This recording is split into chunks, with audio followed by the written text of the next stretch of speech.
The teleporter tile type, let's go ahead and click on the plus here with our tile sets. Teleporter is going to be taking the player from one position to the next position. We have basically we just have this basic set of images, so you can see the minimum. You can actually just have one image if you like, but if you wanted to have a enter-exit and then just the idle state that it stays at.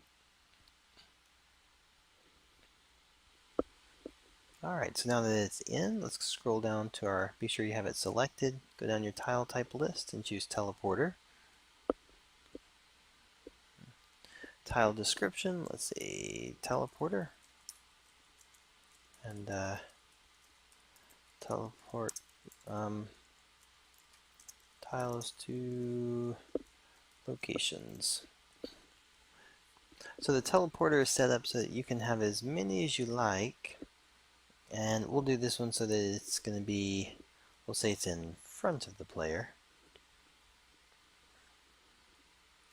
Thumbnail, we'll choose our thumbnail image. The collider could be turned on. You can make the collider right here so that the player steps up to the teleporter pad and then teleports out. And it can also be used that way for the porting devices as well. On the offset, I'm actually going to clamp it just to make sure it stays smooth. So inside of our tile animations, we're going to use this as the animation for the primary one. So we're going to have a teleporter pad here, but then we're going to have a secondary one which we'll also set up.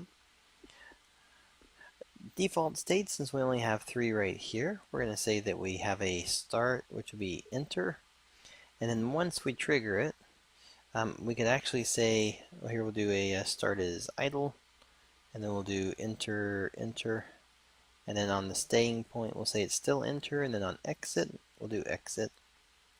On the end we'll go back to our end loop animation.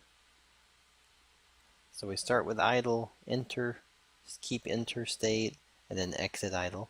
And you can have a different animation applying to each one of these. We're just kind of keeping it simple for it.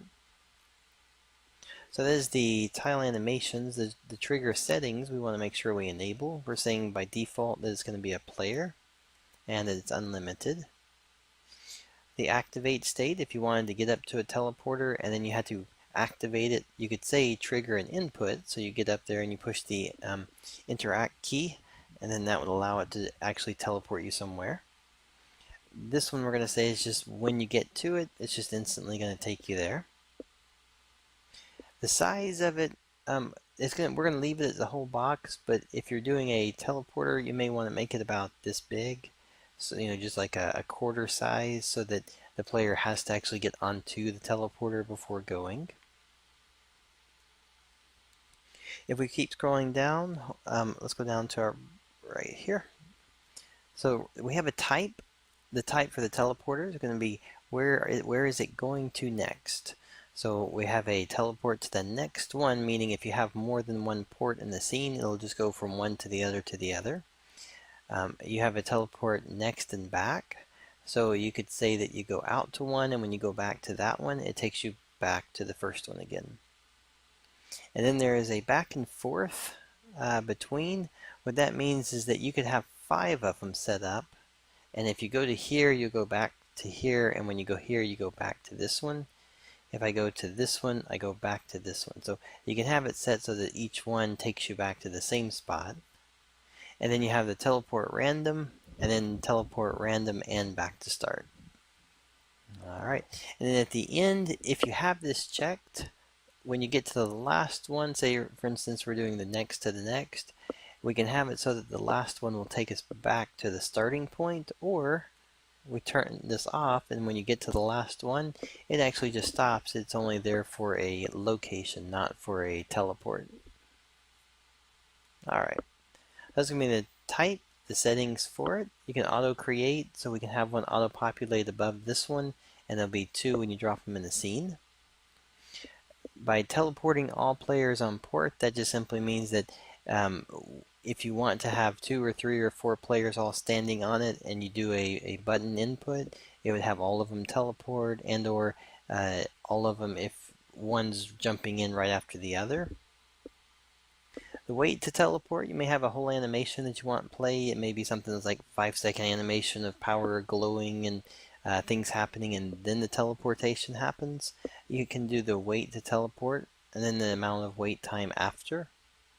And all of that's going to be really determine your gameplay style, what's actually happening for it. Teleporting options. The options for this, let me go to right here. You can say that if you had 1 or 2 and you go from one to the other, you could destroy the teleporter after use. It's intended for a one-time use. When you exit it, the teleporter plays an animation blowing up instead of just the animation exit. You could place that in the same slot for it. The disable player controls, meaning that during the teleporting, the player, if it's a player, controls are turned off. You can also override the direction. So if you wanted, when the player gets into the next teleporter, you can say what direction you want the player to be facing as they come into the next teleporter point. Then the same thing, cameras are actually set up so that if you wanted the camera to follow the player, you can actually override the follow speed. So if you wanted it to be an instant switch from one to the other, and it just kind of a screen blink from one to the other spot versus a smooth camera following to those spots, you can actually change it, and then it's going to just reset it once the player leaves that point. Alright, and then similar to the other one, you have the exit on the player option if they go through it there. The type editor point, this is actually referencing the in editor for the secondary teleporter. You can say if it is a different piece of artwork, it may be a different editor point, a hot point, so you can change that.